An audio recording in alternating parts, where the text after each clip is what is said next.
Baie welkom by hierdie uitsending van die NG Kerk Oudtshoorn Wes. Ons het onlangs week van gebed gehad en na die Onse Vader gekyk. En dit het my weer getref dat die Onse Vader begin met eer en respek vir God. Laat u naam geheilig word, u koninkryk kom, u wil geskied. En dit eindig met, want aan u behoort die koninkryk en die krag en die heerlikheid. Alreeds in hierdie gebed kan ons sien dat ons God groot is. Ons leef in 'n tyd wat die vrees van God, wat baie van ons as kinders gehad het, wat irrasioneel was, ons dink nie meer so oor God nie, maar daar is 'n gevaar dat 'n mens na die ander kant toe kan oorhel. God is my vriend, God is my beste vriend, sulke taal, en daar's elemente in daarvan wat waarde het, maar God is groot, en God is almagtig, en hy's nie 'n skepsel nie, hy's die skepper, en dink 'n bietjie, wat beteken die woord almagtig? En die heelal is groot, God is groter as dit, want hy het dit alles geskep, en hou dit deur sy magswoord en sy wetmatighede in stand. So ek wil julle nooi om 'n bietjie te dink oor die grootheid van God. Eerskomende Sondag het ons nagmaal, en ek nooi julle graag ook na die nagmaal toe, en dink ook na oor jouself, om voor God te verskyn, en van sy nagmaal te gebruik. Ek wil 3 gedeeltes uit die Bybel uitlees. Die eerste is die bekende roepingsverhaal van Jesaja, in Jesaja 6. Ek dink ons het almal al baie preke daaroor gehoor, want God sê in Jesaja 6, wie kan ek stuur en wie sal van ons gaan? En dan sê Jesaja, hier is ek, stuur my. Maar ek wil fokus op die stuk voor dit. Jesaja kom in die tempel en hy sien 'n beeld van God. En ek lees 'n stukkie daarvan. In die jaar van koning Osia se dood het ek die Here gesien. Hy het op 'n baie hoë troon gesit en die onderste van sy kleed het die tempel gevul. By hom was daar serafs om hom te dien. Serafs is engele. Elkeen het 6 vlerke gehad. Met 2 het hy sy gesig bedek, met 2 sy voete en met 2 het hy gevlieg. Die serafs het mekaar telkens toegeroep, heilig, heilig, heilig is die Here, die Almagtige. Die hele aarde is vol van sy magtige teenwoordigheid. Hulle het so hard geroep dat die deure in hulle kosyne gerammel het en die tempel vol rook geword het. Dit moes 'n ontzagwekkende ervaring gewees het vir Jesaja. Hier sien hy vir God en sy kleed is tot in die tempel. Die engele, nie God eers nie, die engele wat roep, heilig, heilig, heilig is die Here, die Almagtige. Die krag van hulle stemme, dat hierdie massiewe, swaar, meters groot houtdeure rammel in hulle kosyne. Jy kan iets van die krag alreeds hierin sien. En dan, wat is 'n mens se reaksie op dit? Jesaja se reaksie is om te vrees.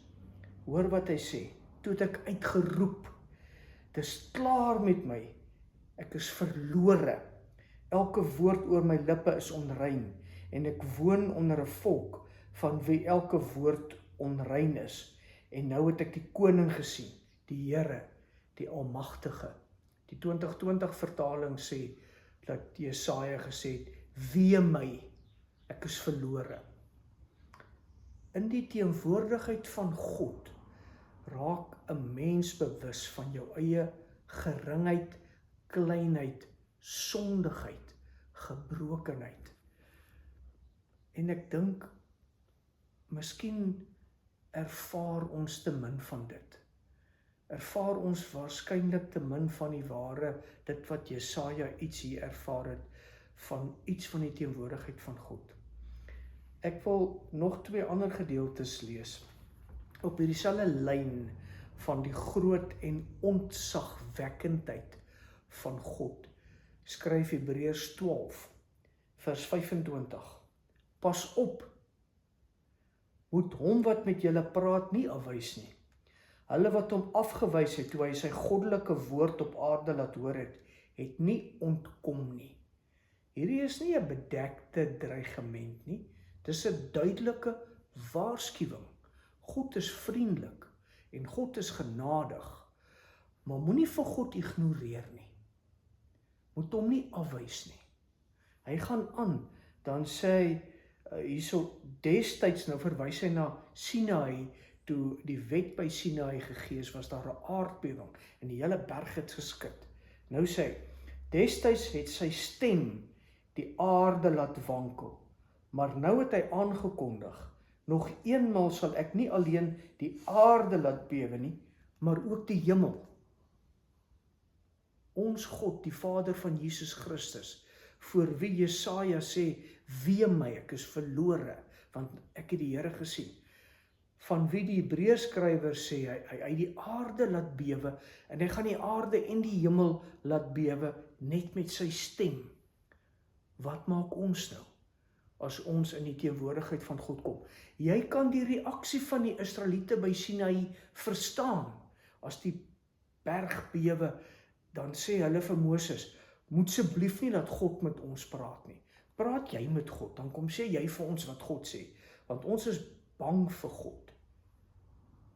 Mense moet ontzag hê vir God. Ek lees nog 'n stukkie uit Openbaring 5 en 6, is hierdie beeld van 4 lewende wesens en 24 ouderlinge met krone op, wat rondom die troon van God is. En die 4 lewende wesens sê, heilig, heilig, heilig is die Here God, die Almagtige, hy wat was en wat is en wat kom. En hulle doen dit 24 uur van elke dag. En die 24 ouderlinge kniel neer, haal hulle krone af en sit dit voor hulle neer. En hulle sê, Here ons God, U is waardig om die heerlikheid en die eer en die mag te ontvang, omdat U alles geskep het. Deur U wil het alles ontstaan en is dit geskep. Hoe sal 'n mens reageer in teenwoordigheid van God? Gelukkig het ons 'n middelaar. En Openbaring 6 praat van hom, van die een wat waardig is om die boek, die 7 seels te breek en die boek oop te maak. En dan sê die ouderlinge sê, U is waardig om die boek te neem en die seels daarvan oop te maak, omdat U geslag is en met U bloed mense vir God losgekoop het, uit elke stam en taal en volk en nasie. Dit is wat ons herdenk as ons die nagmaal saam vier, van die groot en ontzagwekkende God, wat in die vorm van 'n mens aarde toe gekom het, sodat ons met hom kan kontak hê, sodat hy 'n middelaar tussen gebroke, sondige, onrein mense en die ewige, suiwer, rein God kan wees. Dit is Jesus. En in die einde van Openbaring 6, dan staan daar, aan hom wat op die troon sit en aan die lam, behoort die lof en die eer, die heerlikheid en die krag, tot in alle ewigheid. Die 4 lewende wesens het gesê, Amen. En die ouderlinge het gekniel en God aanbid. Wat sal ons reaksie wees op hierdie ontzagwekkende God, maar in wie se teenwoordigheid ons mag kom, kan kom, waarheen ons ook genooi word om te kom deur Jesus Christus? Wat sal ons reaksie wees?